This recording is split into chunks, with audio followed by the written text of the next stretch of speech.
Assalamualaikum warahmatullahi wabarakatuh. Rahmat dan ridha Allah Subhanahu wa taala semoga senantiasa menyertai setiap aktivitas kita. Amin amin ya rabbal alamin. Saya Ahmad Fain, mahasiswa Institut Ahmad Dahlan Purwolinggo, Fakultas Pendidikan Agama Islam semester 4. Alhamdulillahirabbil alamin, pada kesempatan hari ini saya akan mencoba menjelaskan dan menjawab pertanyaan-pertanyaan terkait dengan mata kuliah Tafsir Tarbawi. Oleh karenanya, mari kita simak penjelasan berikut ini. Untuk pertanyaan yang pertama, tafsir digunakan untuk menjelaskan, mengungkapkan, dan menerangkan masalah-masalah yang masih samar dan belum jelas. Jelaskan fungsi spesifik dari tafsir ini.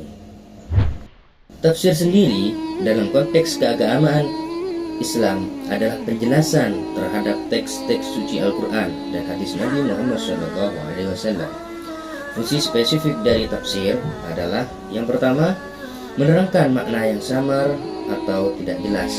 Tafsir bertujuan untuk menjelaskan makna ayat-ayat Al-Quran yang mungkin samar atau tidak jelas bagi pembaca yang tidak memiliki latar belakang keilmuan atau konteks historis yang mendalam. Yang nomor dua, memperluas pemahaman. Tafsir membantu memperluas pemahaman atas ajaran Islam dengan memberikan konteks penjelasan atas ayat-ayat Al-Quran serta hadis yang relevan. Yang ketiga, menyampaikan aplikasi kontemporer. Tafsir juga dapat membantu dalam menerjemahkan ajaran Islam ke dalam konteks kontemporer sehingga relevan dengan zaman dan kondisi masyarakat saat ini. Kemudian yang keempat, tafsir berfungsi juga menjaga kesatuan umat. Dengan adanya berbagai tafsir dari ulama-ulama yang terkemuka, tafsir membantu dalam mempertahankan kesatuan umat Islam dalam memahami ajaran agama, meskipun ada perbedaan pendapat dalam hal-hal non-esensial. Kemudian yang terakhir, tafsir berfungsi sebagai menyampaikan hikmah dan pelajaran. Tafsir tidak hanya menjelaskan makna harfiah, tapi juga menyampaikan hikmah, pelajaran moral, dan nilai-nilai yang terkandung di dalamnya untuk diaplikasikan dalam kehidupan sehari-hari. Dengan demikian, tafsir memiliki fungsi dalam memfasilitasi pemahaman yang mendalam terhadap ajaran Islam, serta menghubungkan ajaran tersebut dengan kehidupan sehari-hari umat Muslim.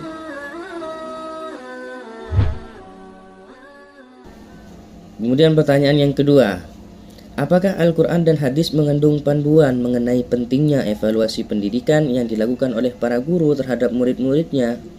Jelaskan mengapa hal ini penting untuk dibahas dalam kitab suci dan Al-Hadis. Al-Quran dan Al-Hadis memberikan panduan yang penting mengenai evaluasi pendidikan yang dilakukan oleh para guru terhadap murid-muridnya. Meskipun secara langsung tidak merinci proses evaluasi seperti dalam konteks pendidikan modern, namun, nilai-nilai dan prinsip yang terkandung dalam ajaran Islam memberikan dasar yang kuat untuk memahami pentingnya evaluasi pendidikan. Berikut adalah beberapa alasan mengapa hal ini penting untuk dibahas dalam kitab suci dan hadis. Yang pertama, tanggung jawab pendidikan. Al-Quran dan Al-Hadis menegaskan tanggung jawab guru dalam mendidik dan membimbing murid-muridnya. Guru dianggap sebagai pemimpin spiritual dan pendidik yang bertanggung jawab tidak hanya atas pengetahuan akademis, tapi juga pembentukan akhlak dan karakter. Yang kedua, pembinaan kualitas. Evaluasi dalam pendidikan membantu dalam memonitor dan meningkatkan kualitas pembelajaran dan pengajaran.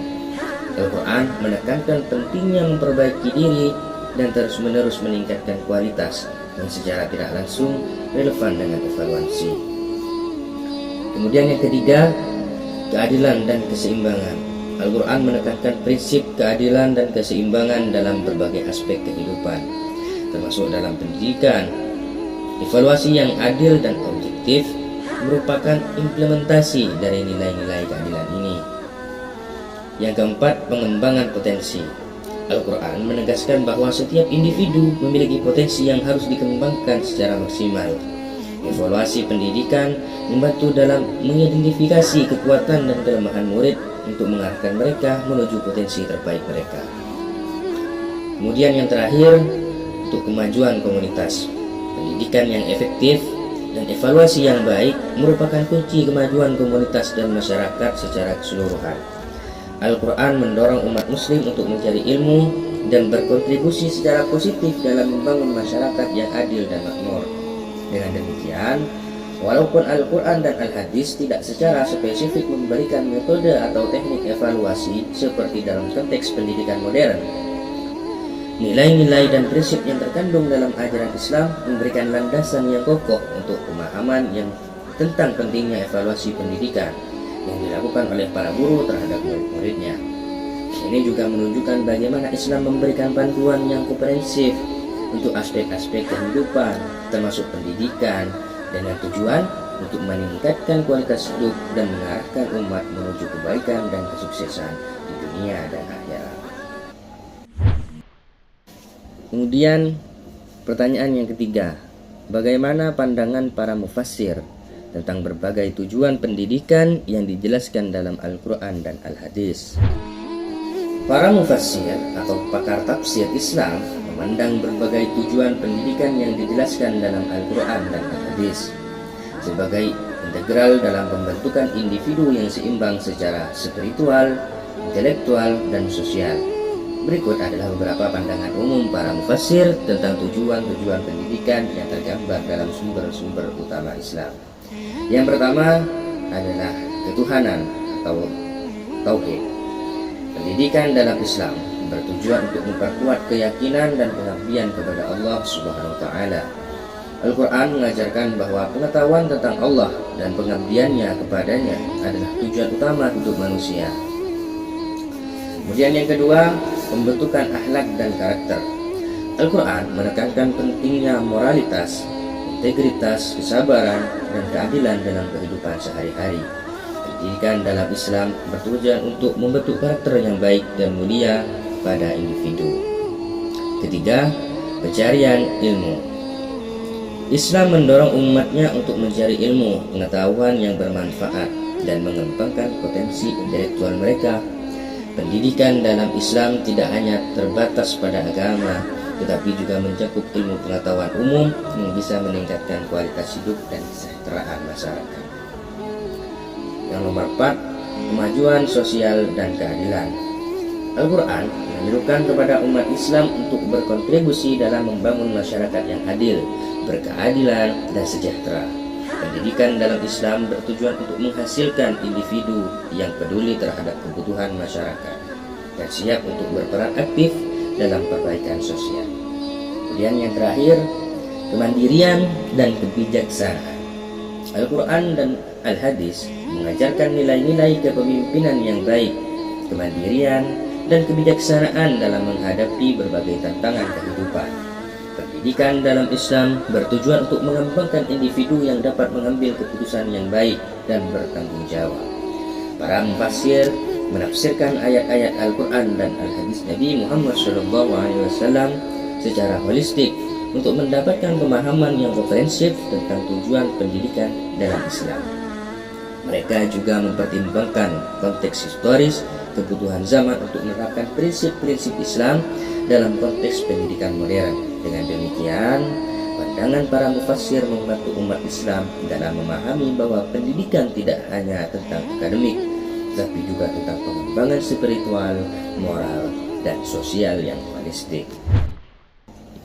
Kemudian, untuk pertanyaan berikutnya, sebutkan model pendidikan akhlak yang dicontohkan dalam Al-Quran dan Al-Hadis. Dalam Al-Quran dan Al-Hadis terdapat beberapa model pendidikan akhlak yang dicontohkan dan dianjurkan untuk diikuti oleh umat Islam.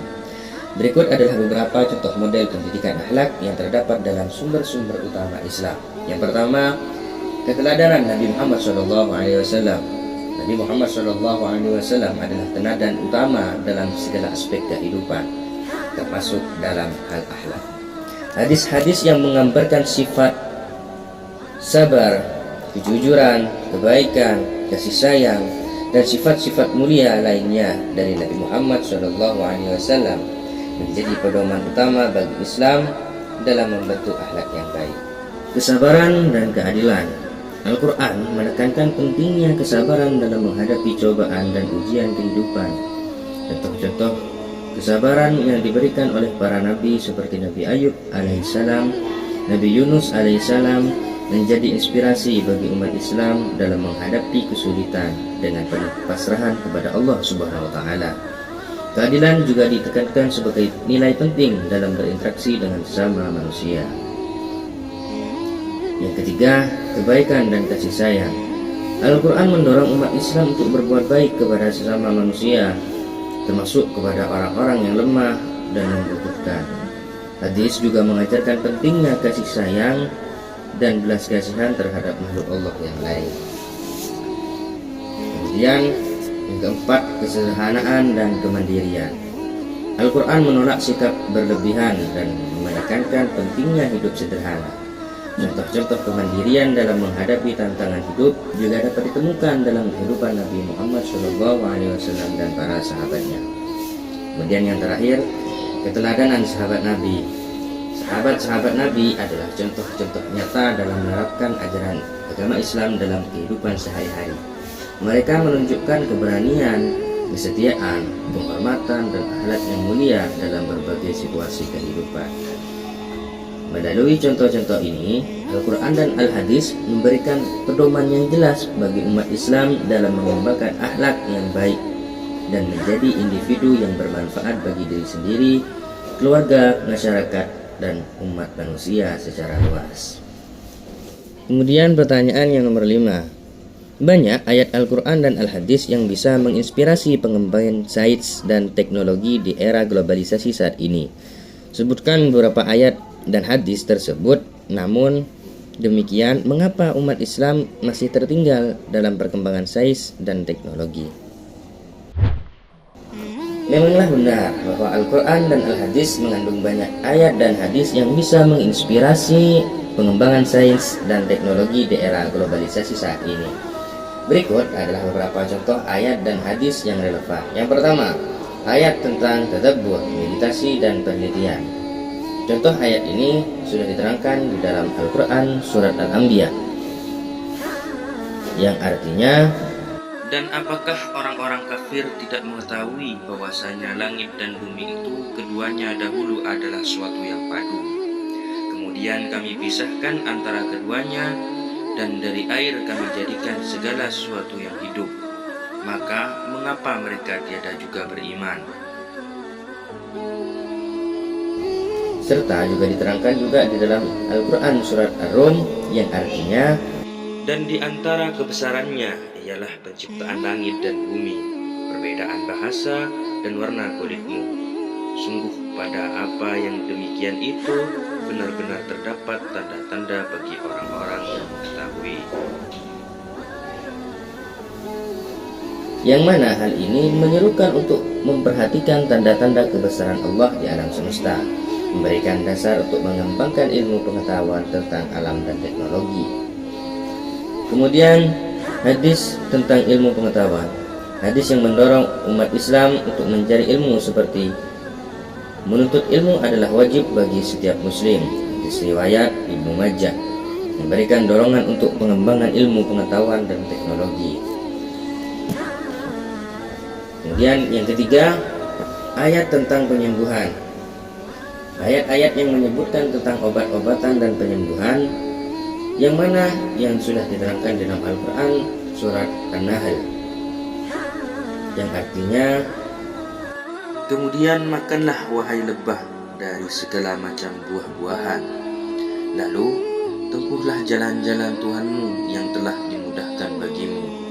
Dari perutnya keluar minuman madu yang beraneka warna, di dalamnya terdapat obat bagi manusia.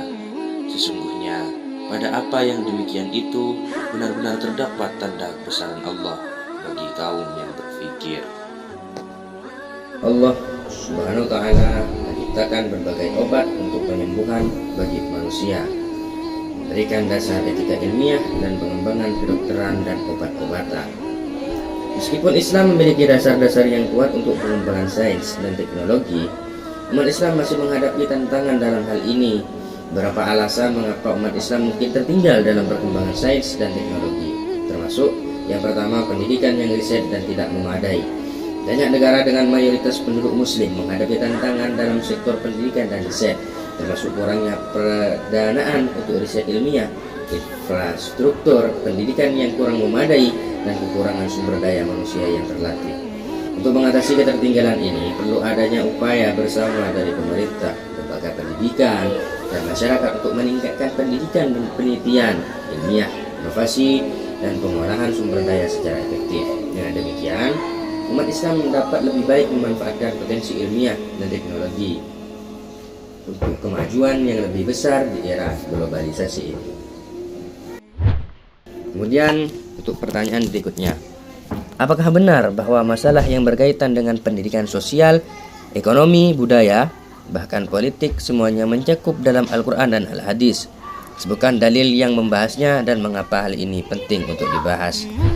Ya, tentu benar bahwa Al-Quran dan Hadis mencakup berbagai masalah yang berkaitan dengan pendidikan sosial, ekonomi, budaya, dan politik.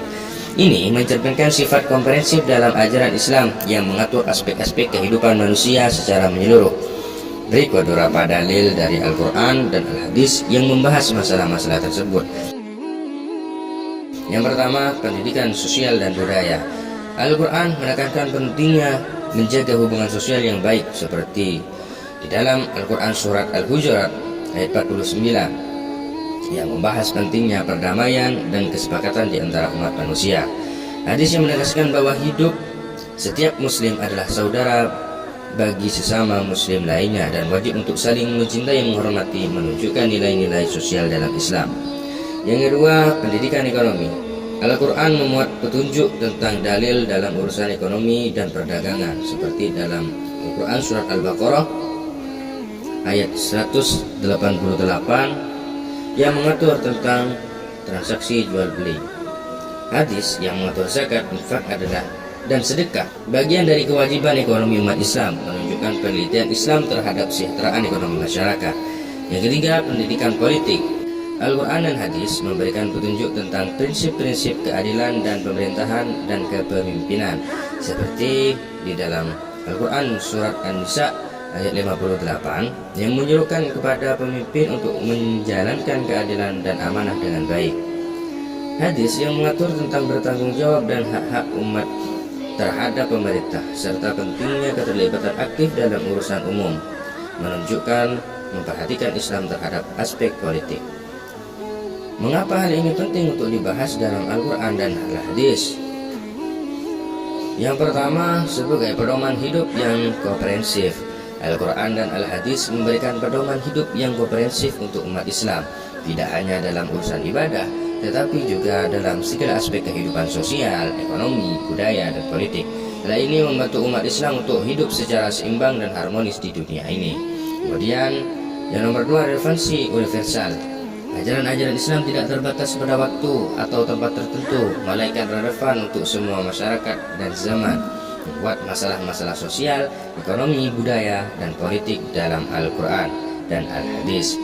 Menggarisbawahi bahwa Islam adalah agama yang komprehensif dan dapat memberikan solusi untuk berbagai tantangan manusia.